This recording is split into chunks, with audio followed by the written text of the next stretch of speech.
Hello and welcome to the Newsdesk with me, Chris Stafford, alongside Nancy Gillan. This is Season 4, Episode 8. And Nancy, we are just catching our breath from the Beijing Winter Olympic Games, aren't we? It seemed to end very quickly, didn't it? When you think about the build-up and, you get the opening ceremony and then competition starts. But when it comes to the end, it just seems to fall off very, very quickly, doesn't it? Yeah, I was actually thinking this as well. It just suddenly, I think I saw it was like, oh, the closing ceremony is tomorrow. And I was a bit confused because it did seem to, like you say, finish very quickly. But then looking back, I think you realise, quite how much happened. It was a very eventful Winter Olympics, I think, both good and bad. But ultimately, always enjoyable to have some sport on the TV. Well, we've got a lot of other sport to cover, but I thought we'd start with that and our takeaways from those Olympic Games, because as you say, there was controversy, there was things that we're never going to forget about these games, both on and off the field of play, so to speak. So I'm going to start with actually the one thing that concerned me, and it concerned me after Tokyo, the effects of the pandemic on athletes.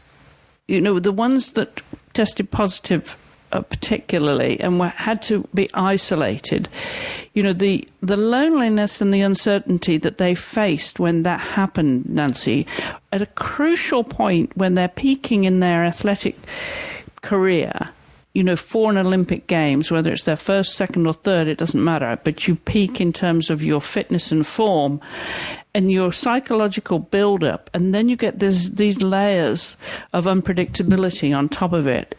I think that's going to be really devastating for a lot of the athletes. Some of them seem to pull through. I mean, look at Elana Meyers-Taylor, who went through it. She had both her husband and son there, and she did pull through it, and she came home, with medals. But that really concerns me, what happened, not just in Beijing, but also in Tokyo as well, the effects of the pandemic on these athletes.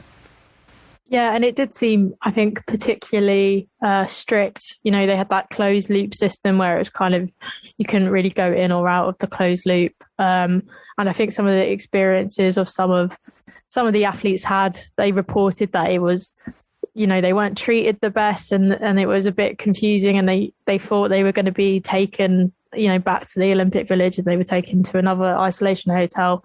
So it did seem like it was, like you said, you have that stress and that uncertainty, and then probably the devastation of testing positive, and then to kind of, be put in pretty tough conditions. I think I imagine it will have affected some athletes kind of on a long-term basis. And as well, the Olympics are only every 4 years. So maybe some of the athletes, this was kind of their only shot or their last shot at the Games. Hopefully that hasn't happened to too many people. But yeah, it was, I'm really hoping. Obviously, the next Olympic Games isn't until 2024 now. So it's two and a bit years away. So I'm hoping by the time that comes around, COVID isn't a feature whatsoever.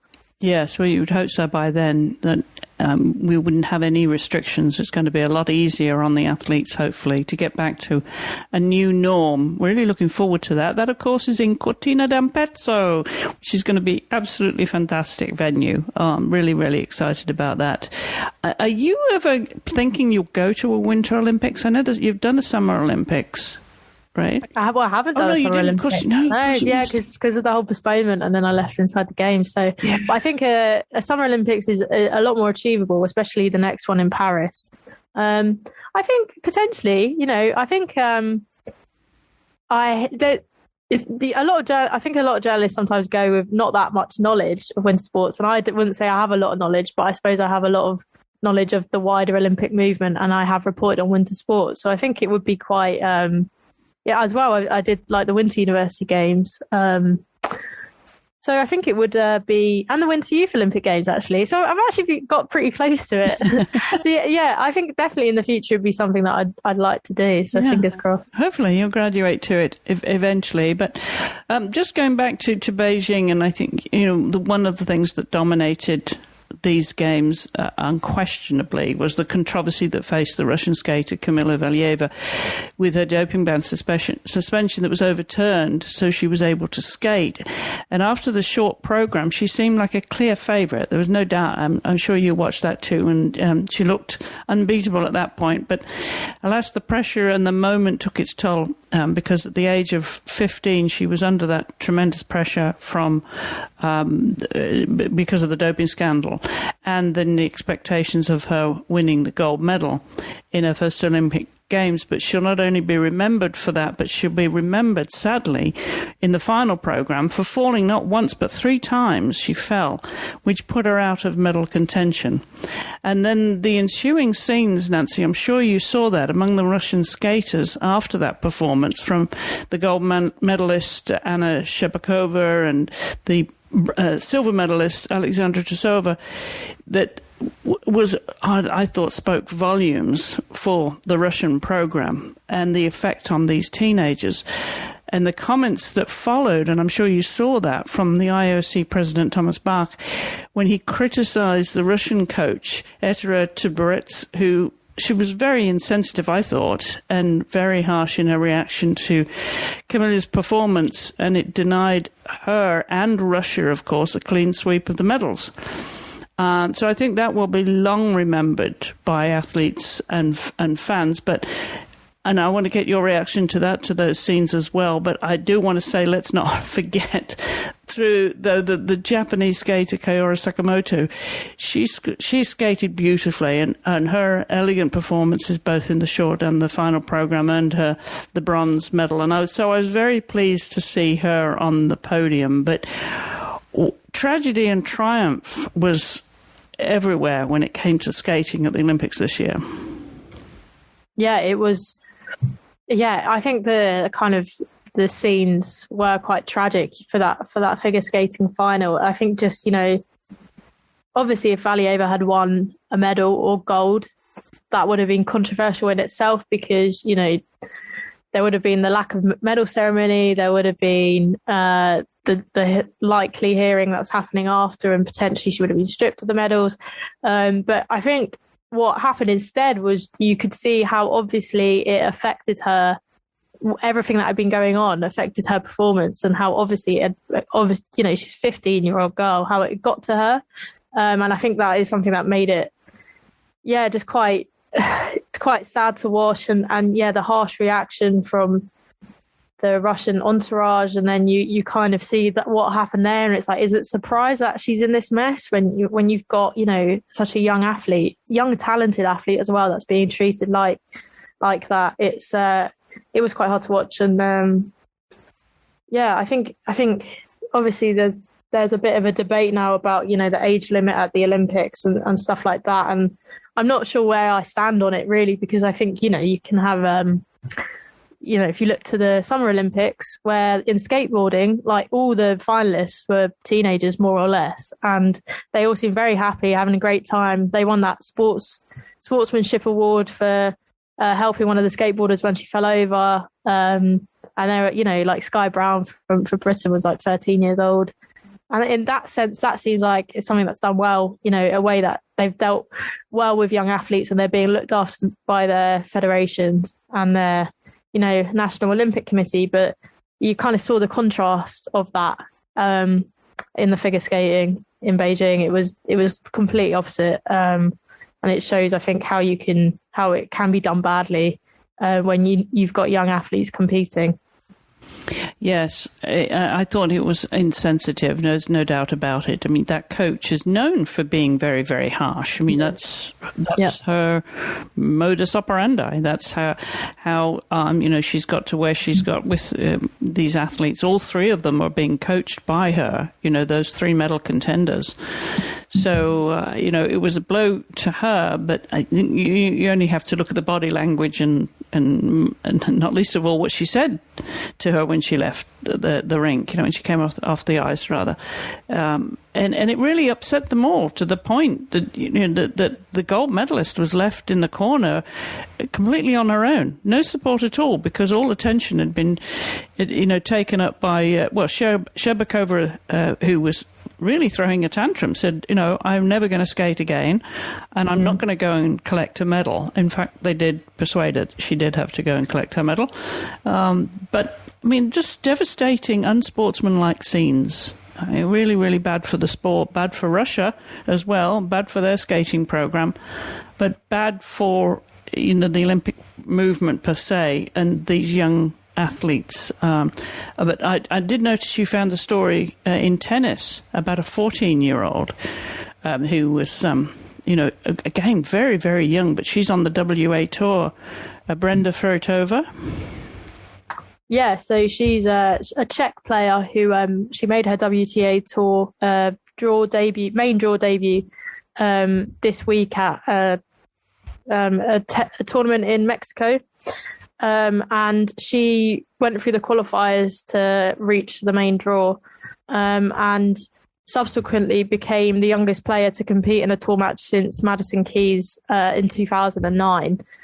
She played Sloane Stephens in the first round of the main draw and lost, but I think she's still kind of considered now as one to watch. She previously, before competing in this WTA tournament, she won 2 International Tennis Federation's events in Argentina, and became the youngest female competitor to win an ITF tournament in 6 years, and is rapidly rising up the world rankings. But yeah, at 14 years old, that is really, really young. And again, you just hope that she has kind of the correct entourage around her to help her develop into. Obviously, she's clearly a very good tennis player, and you just hope that she's got that around her and she can blossom, as opposed to kind of be stunted by being so good so young. Yes,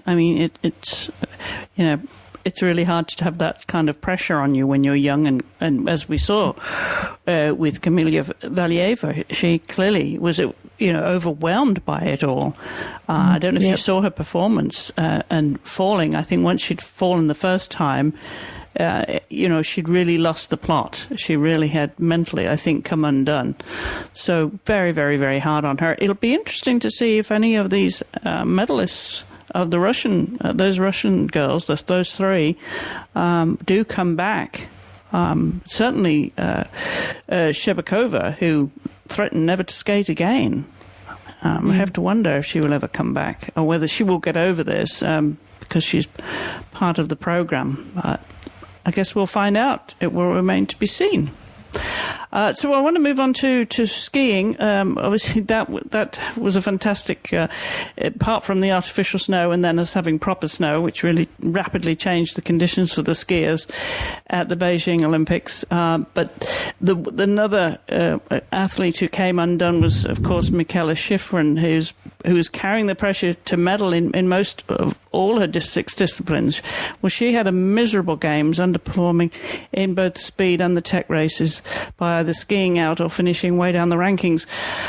I think that was really, really hard on her. She took it very well, though, Nancy. Did you see some of her interviews?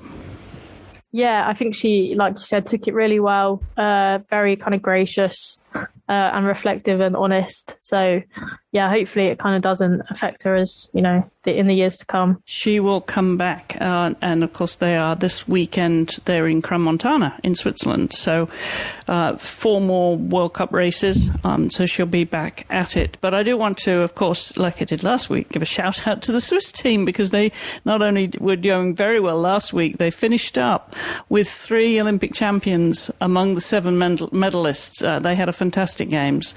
So they'll be, again, taking their game now to the final few races, as I said, in Crans-Montana this weekend. And hopefully, too, Italy's Sofia Goggia will wrap up her season without any further injury and be able to hold on to that downhill title. She's top of the rankings at the moment, and add that to her Olympic silver medal in the downhill in Beijing. Bit of an upset for her, but I thought upset in some ways. She expected to medal, and you could see momentarily in her reaction when Corinne Suter came down and topped her that it was a big disappointment. She thought she'd got this far, overcoming that knee injury from 3 weeks ago. Then she thought she'd done enough. And it really looked like she'd done enough. But no, the Swiss were not going to let the Italians have their own way in this Games by any stretch.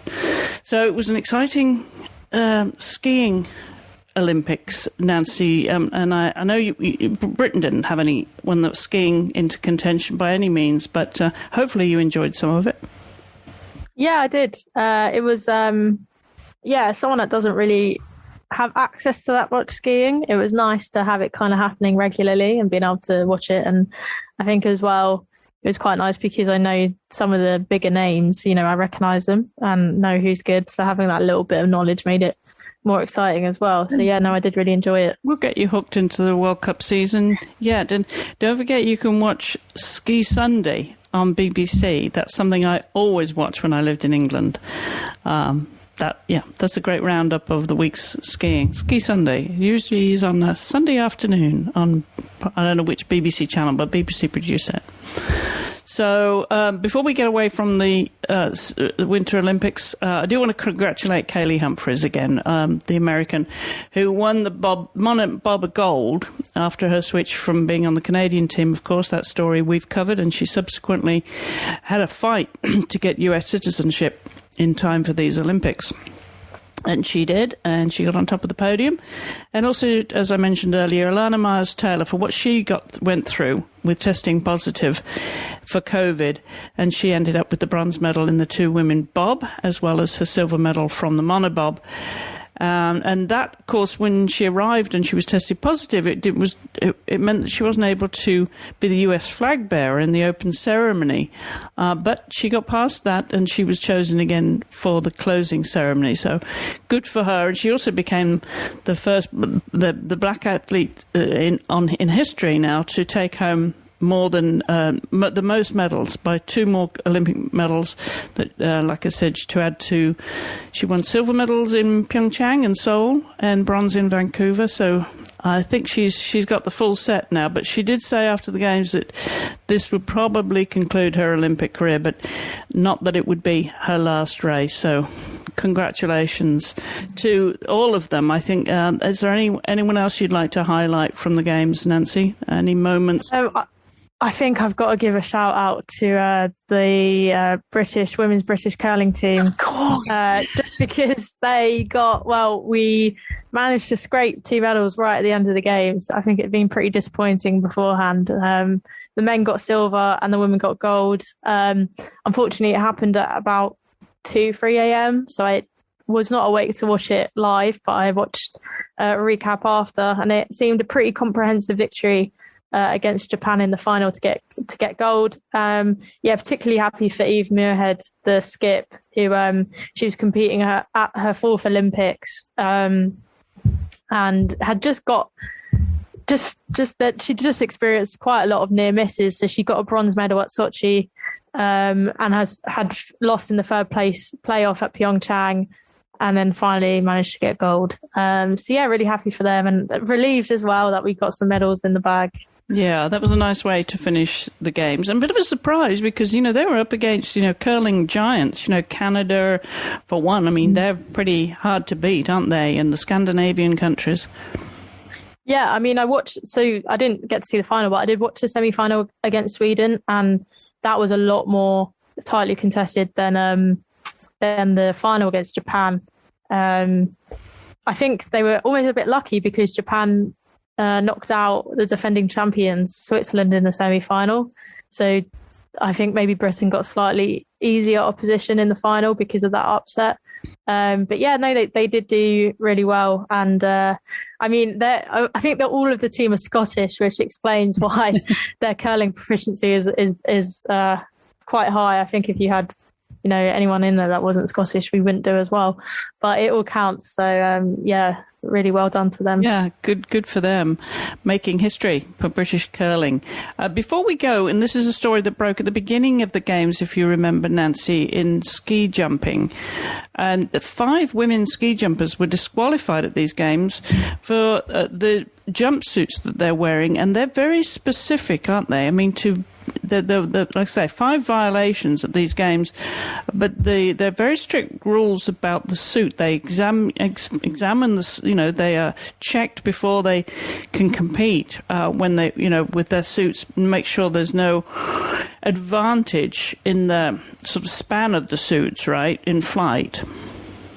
Yeah, what I found interesting about this as well is that I think a lot of the athletes had worn the same suits earlier on in the competition. So I think it was the mixed team event where they got caught up on it, but they'd all worn the same suits in the women's normal hill beforehand. So yeah, I think it was one of the Japanese coaches said that the extreme dry weather affected the suit, which does seem a little bit unfair, because like you said, they're very specific about it, and if like the weather is changing the suit, then I'm not sure how much the athletes can do about that. And I think it's very unfortunate as well, because the mixed team event, which is when all these disqualifications happened, that was it was making its debut at the Olympics, and it was meant to be this big celebration of like gender equality and stuff, and 5 of the women got disqualified, so it was a bit kind of, I think, ruined that occasion slightly. Yeah, I think it did. Any other final thoughts on these Games? I mean, I think, like I said at the start, really just quite eventful. I think a lot of what it will be remembered for is probably negative, is probably COVID, and Kamilia Valieva really kind of dwarfed, I think, the rest of the Games. But I think overall, enjoyable to watch, and there were some really nice stories, especially involving female athletes, that came out of it. So, yeah, I think a bit of a strange one overall.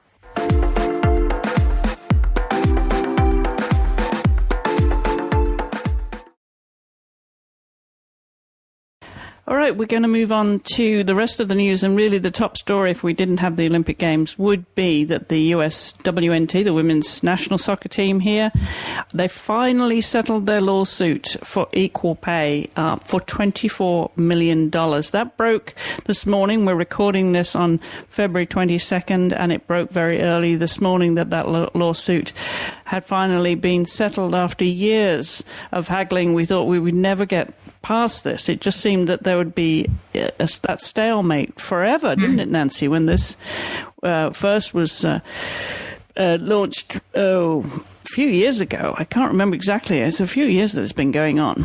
Yeah, I think I tweeted something like that when I heard the news, because that's exactly what it felt like. It felt like it had been going on for ages. I think it was 2016 when it was first kind of complained about, and then the official legal stuff all happened in 2019. I mean, obviously it's really great news. I think so. Yeah, they're getting equal pay as the men's for all competitions, and then also getting kind of compensation for the fact that they haven't been paid the same for however many years. So I think it's $22 million to be split among the players, and then another $2 million fund for the players for post-career goals even. And they can each take $50,000. That's for the for the fund for the post-career fund. Mm-hmm. Yeah.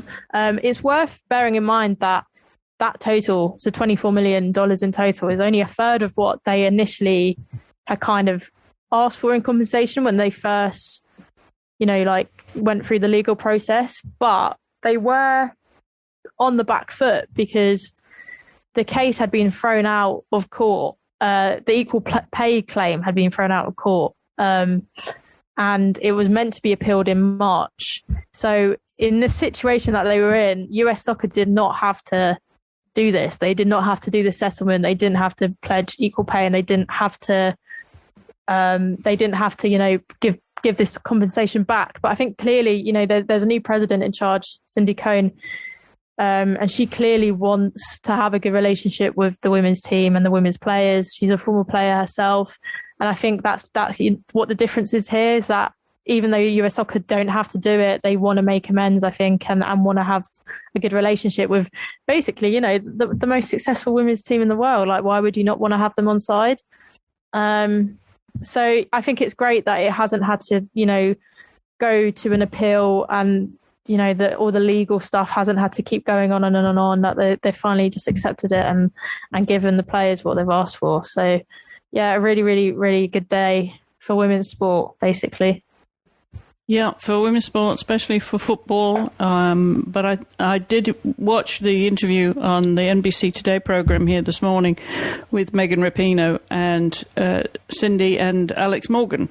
All three of them were on that show. And they're now talking about, okay, that's that box checked, but they're going to take this to FIFA now. Yeah. And I think that will be a big fight. But there's no stopping the Megan Rapinoes and Alex Morgans of this world. I mean, the women that initiated this in the first place, and they've got all the rest of the players behind them, of course, but they are pretty powerful when it comes to women's sports, and especially in football now and in international football. So it'll be interesting to see how that plays out now in the light of this settlement.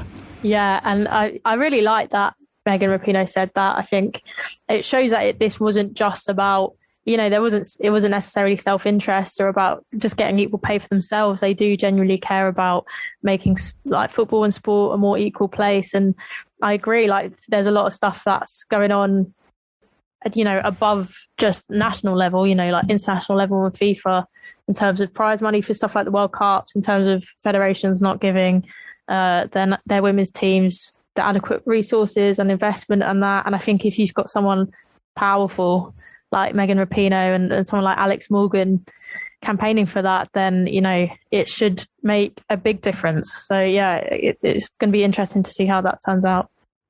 Yeah, let's not forget that Norway, Australia and the Netherlands are among the countries whose football federations have already combined to close the pay gap between men and women. England and Ireland as well. England and Ireland as well, yes, let's not forget them too. Yeah. So, you know, there's a building international momentum here. Yeah, exactly. And I think the more and more countries that do it, the more pressure there is for others to do it.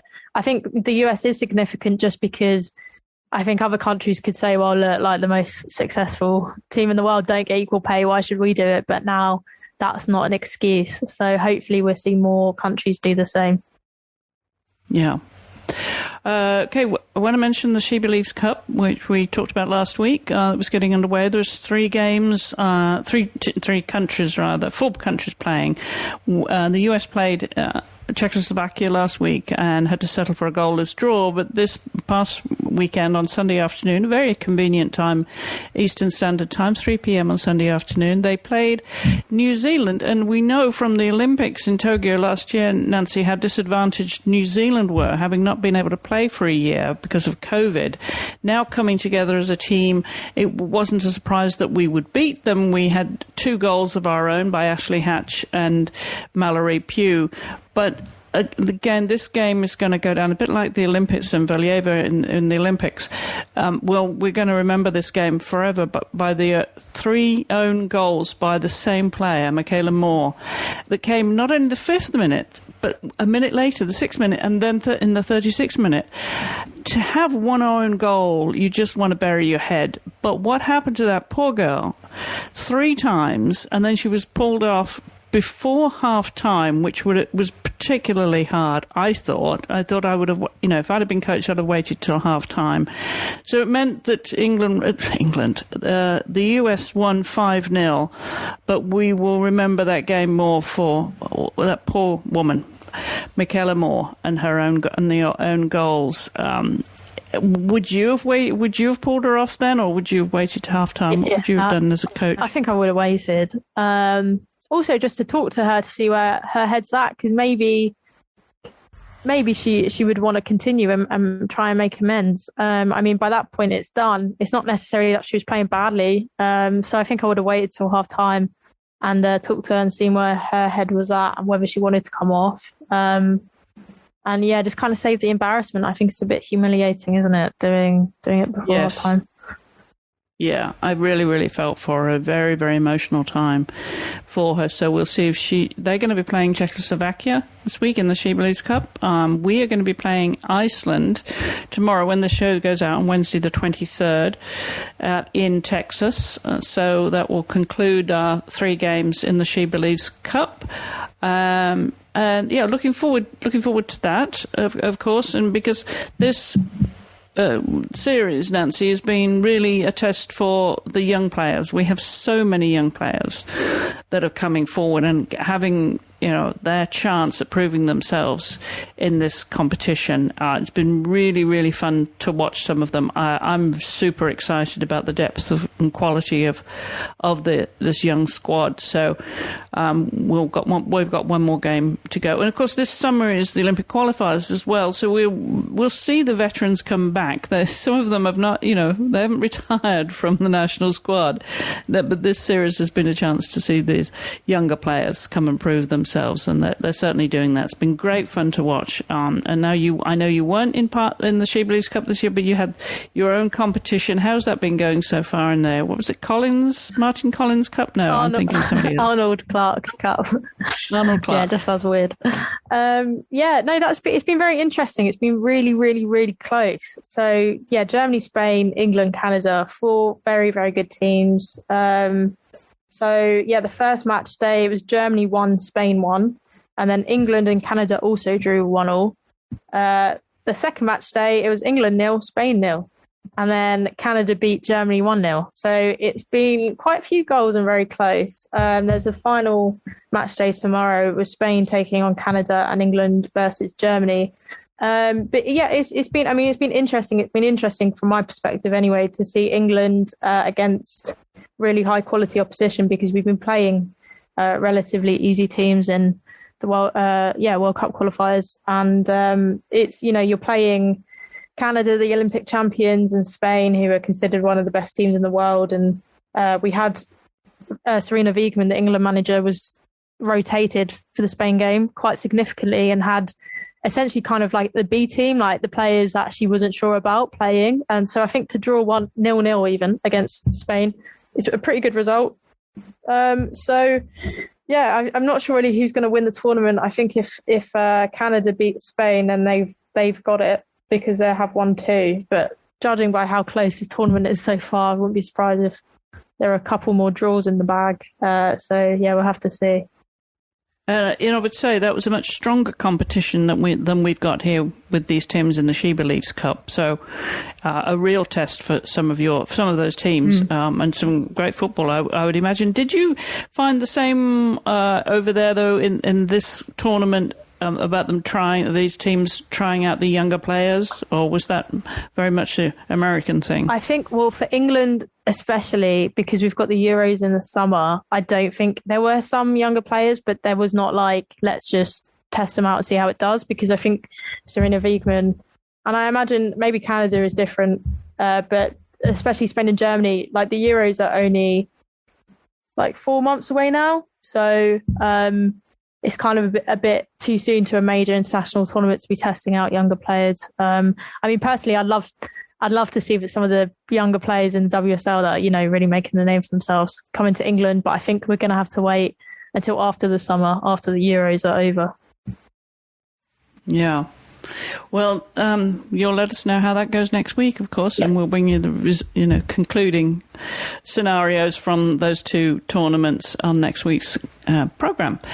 We're going to move on to Commonwealth Games now. So we've got a new host announced for the 2026 Commonwealth Games. Yes, so Victoria in Australia. So the Commonwealth Games are going back to Australia again after they were hosted in the Gold Coast in 2018.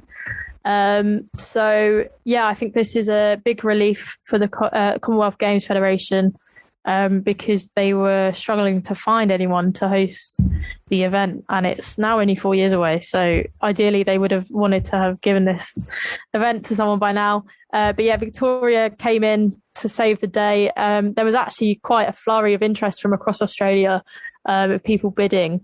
Not bidding, but expressing interest. So New South Wales, Adelaide and Tasmania as well declared that they wanted to host the event. And eventually it went to Victoria. So yeah, still got the 2022 Commonwealth Games to go this summer in Birmingham, but then all focus will now switch to Victoria. Yeah, and on the Olympic cycle, of course, the Summer Olympics are going to Brisbane. Yes. After LA. Very Australian focused. Got the Women's World Cup there in 2023 as well. So might as well just move to Australia, I think. I think we talked about this before, didn't we? That we should be going down there. There's so much happening. We've got cricket and rugby and New Zealand now. Everything.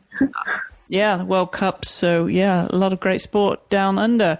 We've got another first, though, first female coach. We often bring you news of coaches breaking that glass ceiling, and we've got one in the men's hoops. Tell us about that. That's from Morocco, basketball in Morocco. Yeah, so Liz Mills, who is an Australian basketball coach, she's become the first female head coach of a men's team in Morocco. She's been hired by AS Sales, who compete in Morocco's top division. And she's also going to be the first female head coach in the Basketball Africa League when the joint NBA and FIBA competition starts next month.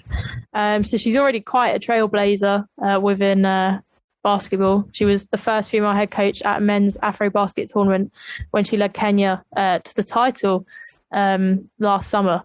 So, obviously very successful and trailblazing. And, you know, like you said, we do a lot of stories of the kind of first women to do stuff, and we like to see that. And hopefully more will follow her. Most definitely. Yeah, we've had a few of those. A good luck to her. Well, there's a story, a doping story out of Nigeria for the Nigerian sprinter Blessing Okabare. She's got a 10-year doping ban, Nancy. That's pretty much paid to her career, isn't it? Yeah, I think in all my time, I don't think I've seen a doping ban quite as bad as that. Potentially maybe once or twice, but it's a severe doping ban. It's for multiple breaches of anti-doping rules. So she was banned for 5 years for the use of multiple prohibited substances, and then 5 as well for not cooperating with the investigation. So she did kind of make the situation worse for herself by not cooperating. She was actually suspended during the Tokyo Olympics after failing a drugs test while at the Games. And she had been a medal contender for the 100 meters. But yeah, she won her heat, but then was ruled out of the semi-finals. But yeah, she's 33 years old, has been around for quite a while, has competed in the long jump, so won a silver medal in the long jump at the Beijing 2008 Olympics, and also has world championship medals in the 200 meter and long jump competitions as well. So quite an established athlete. But like you said, I think 10 years, that's basically her career over now. So I don't think we'll be seeing her again, on the track. Well, we're going to end on a much happier note this week, Nancy. It's a story that we both love that's come out of endurance racing. The endurance, the ultra runners, women really do seem to be making headlines when it comes to competing against the men. And this one is about the American endurance runner Camille Herron, who is going to be a guest on our Amazon show soon. So stay tuned for that. But I think that's a story that you particularly enjoyed too, didn't you? I did, yeah. There were so many aspects to it that I liked. So Herron won the USA Track and Field 100-mile championships, which took place in Nevada. So she broke her own women's world record to win, which was 12 hours, 41 minutes and 11 seconds. So almost a minute and a half faster than her previous record, which was set in November 2017. She was also nearly 30 minutes faster than second place, who was a male athlete, Arlen Click. He finished in 13 hours, 10 minutes and 25 seconds. And then Herron, having turned 40, she also competed for the first time in the Masters category for athletes aged 40 to 44 and broke the 50-mile world record in that age group with a time of 6 hours, 8 minutes and 24 seconds. So yeah, I think just amazing, really. And I sent me and my friends, some of us are doing like a trail half marathon in May. And I sent this to them as like inspiration. And one of them was like, oh, I just love the fact that she did it like while drinking beer and eating tacos, because I think she's quite known for doing that during her ultra marathons. There's a picture, she shared a picture of herself during this race with like her drinking a beer. So yeah, I think just that is also brilliant as well. And I mean, we were talking about this before we started recording, but it's always quite nice. Yeah, it's quite satisfying to see a female athlete beat a male athlete in something, and it does often happen in these endurance events. You know, you do hear about it quite a lot, but obviously you just need to be an incredible athlete to be running for like 12 hours. That is just absolutely incredible and mind-blowing, and I can't really comprehend it. So yeah, congratulations to her, and I'm looking forward to listening to that podcast episode. Yeah, I'm looking forward to talking to her. Congratulations to her. Yeah, we love those results. Now, that must have, as you say, gave you inspiration and for the runs you've got scheduled and being at the marathon runner. So what's the first race for you now? Because you're running regularly now, and you said you just came back from a run today. Yeah, I have actually. I was planning just a casual half marathon in March, just like around one of the local parks in London. But I've pushed that back to April just because when I had COVID, it just kind of pushed me off schedule a little bit. And then I didn't really want to push myself either, because obviously I don't have any respiratory issues after having COVID, but might as well just you know, seeing as it's quite a casual event, can just take it easy a bit. So yeah, hoping to do a sub 2 hour half marathon in April, and then in May have this trail half marathon in the Lake District. And then I have signed up for the London Marathon, and I actually got an email today saying that they've pushed, so the ballot results was meant to come out this week. They've pushed it back to mid-March. So I'll have to wait a couple more weeks to find out whether I'll be doing that or not. So yeah, that's kind of my schedule for this year. Yeah, very exciting. Well, I've started biking again. I actually got out and did just over 11 miles yesterday. Fortunately, the weather was kind. It's not going to be kind every day in February, but I'll take it when we can, because I need to get the mileage up. I'm doing a 159 miler in April, Nancy. So wow. I need to turn those pedals and get myself ready for that. I'm not going to do it in a day, though, so don't expect that I'll do 159 miles in a day, will you? Oh, no, of course not. I mean, I have faith if you were trying, but yeah, that does sound like a lot. I'm looking forward to that. That's going to be on the Potomac River Trail here in Northern Virginia. It starts in Maryland. Well, we're going to start in Maryland and come south. So, yeah, I'm looking forward to that. So we've both got goals, Nancy, for this year. Yeah, it's always good to have goals. Keeps you focused. So, yeah. Most definitely. Keep each other accountable as well. That's right. Yeah, that's for sure. For sure. Well, that about wraps our show up for this week. The end of the Olympic Games for another 4 years. Well, we have to wait for Paris for some more games. That will happen soon enough. Looking forward to that. And potentially you may be making your debut at the Summer Olympics, Nancy. Hopefully, yeah. Fingers crossed. It's only across the ocean. Yeah. So the channel even. So it's, yeah, very possible. Yeah. All right. Well, a lot more of that to come, of course. Don't forget to follow us on social media. We're at Wisp Sports, and the show notes with the links to the stories, as always, at wispsports.com. Nancy, tell them how to find you. Yep. So I'm at Nancy_Gillen on Twitter, and my Instagram is NancyGillen_sport. And everything I write is on Give Me Sport Women, which on Twitter is Give Me Sport W. So you can find me there. Okay, super. Well, as always, we appreciate you following us and listening to the show every week. Don't forget, if you have a chance whilst you're on your podcast app to leave us a review, that always helps others find us too. So again, thank you for listening. We'll be back here this time next week. Goodbye for now.